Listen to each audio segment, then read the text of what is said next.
All right. And one, two, three. Hey, welcome everybody to the latest episode of the Put on Raiders podcast. I'm your host, Dwayne Douglas, and as always, I am podcasting on the beautiful shores of the Pacific Ocean, beautiful day out here in Southern California. PORSPR is my Twitter handle, so check me out there. Also, for USC fans, don't forget the Student Body Right USC podcast. Both seasons, the Raiders and Trojans are fast approaching, so before you know it, it's going to be football season, and your girlfriend and your wife are probably looking for you in front of the TV. You're driving you crazy as far as that goes. But hey, that's what football season is all about. We have David Ferrell. He is a contributor to Playbook SN, and also he holds a lot of Twitter spaces that are geared towards the Raiders. I see on his profile he has the A's background. I'm a Giants fan, but that's okay. We come together for the Raiders. Come together for the Raiders. How you doing today, David? I'm good, man. Thank you for having me on. It's been a long time. Been ready to talk about some Raiders football, and I can't wait. Yep. So they had a game. They had a game. They actually played football. So they played against the Vikings. I kind of want to get like other people's thoughts because yeah, I'll do a show with my thoughts about the game, but kind of what your thoughts about it. We can start off with the quarterback situation. What were your thoughts about the quarterback situation? I know Aiden O'Connell had a very long drive that kind of went a little bit overtime, so they went with more Gardner Minshew. But what are your thoughts about the battle between those two? Yeah, I thought both guys came in well. I know, AOC got a lot of trash talk about taking that sack in the red zone and everything, but he drove him down very well, and he was doing it with relative ease. He was making good reads, good passes.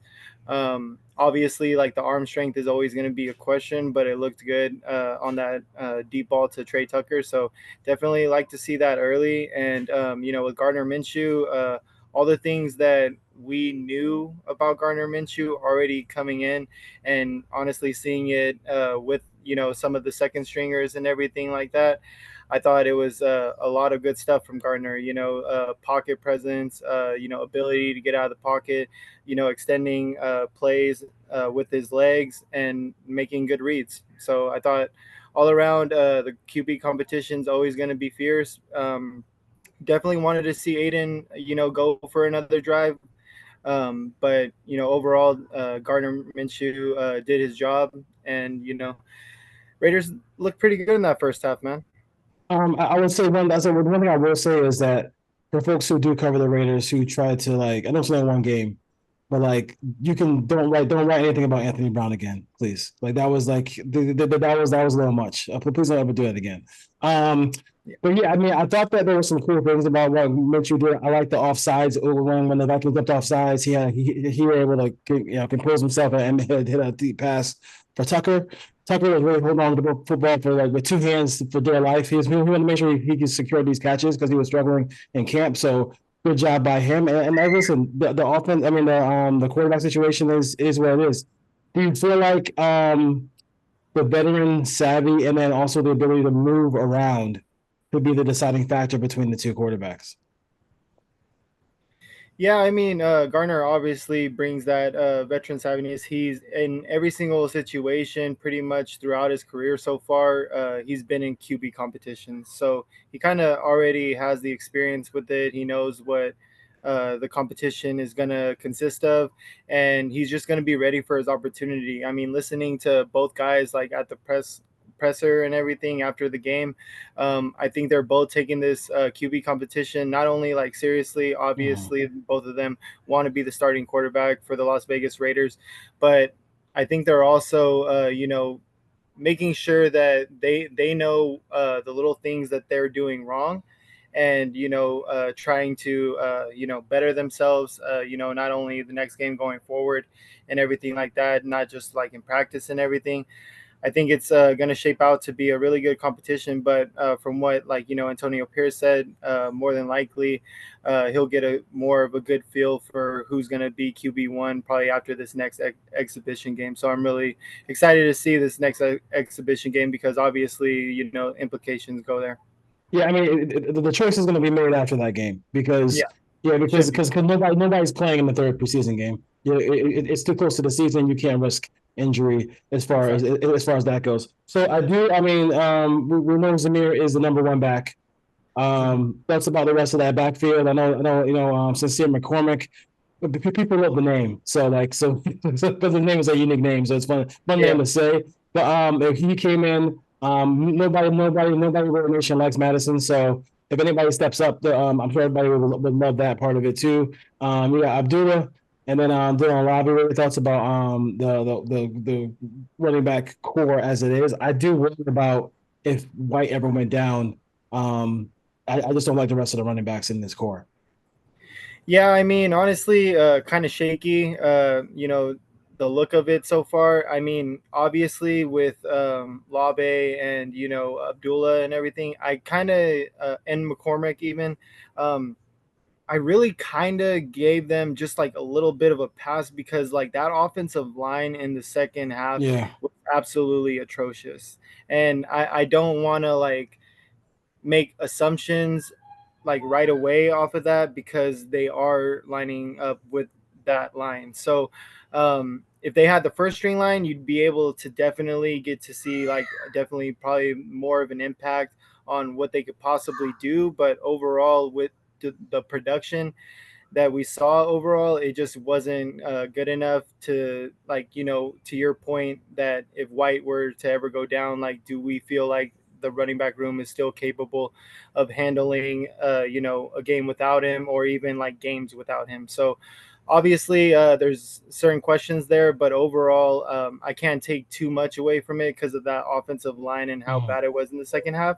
But overall I'm excited to see if Madison, he has that veteran savviness. I know like he's not a guy that's going to get you like those 2 to 3 yards you need. Like he doesn't have enough power for that. But overall, like catching passes out of the backfield and stuff like that, I feel like he can definitely make a presence felt with that.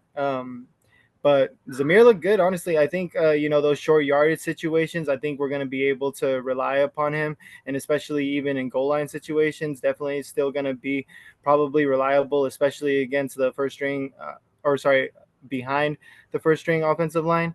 But overall,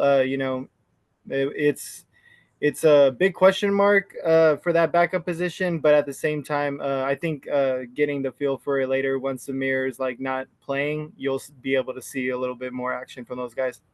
Yeah, he's really powerful as far as like short yardage goes. So, and I think Yeah. he's one of those guys who you give 20, you give 20, you give 20 carries to, and then he could break one later on in the game. So, I do see that. A two-part question for you. Your biggest concern for the team in 2024, and your biggest reason for optimism. Biggest concern is always going to be the quarterback position, but I think it's because not only we came into it with uncertainty, we also came into it with the idea of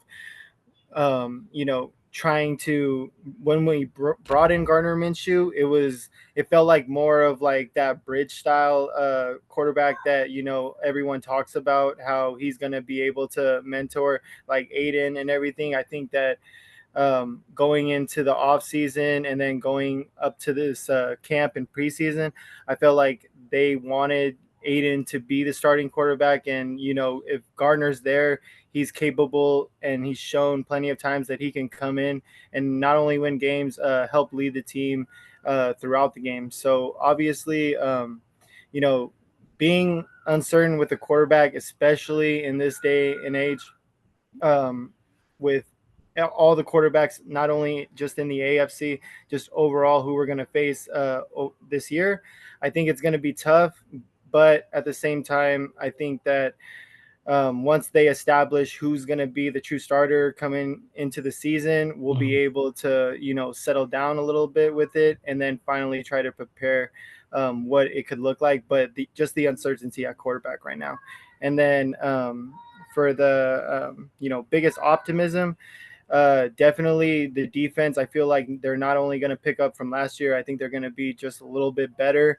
And I think that they will be able to weather a lot of the storms. Now it's obviously up to our offense to try to score the ball, but the defense has shown that they can be that reliability that the offense needs to not only stay in the game, but even get them extra possessions to even uh, get up in the game. So I definitely feel like our defense gives me the best optimism right now on moving forward with this team and with the organization and what we have going on with the Raiders. Ooh, one more thing before I let you go is there was some in the last space we were in, there was some debate about signing a veteran corner. I think there's a couple of folks out there who I think could help the Raiders. What are your thoughts about them signing a corner? Because obviously Jack Jones is as advertised. He has been fantastic. He's also a free agent after this year, so he's going to get paid, and I think there's no question about that. Whether no matter what happens this year, if he continues his trajectory, he's going to be getting paid.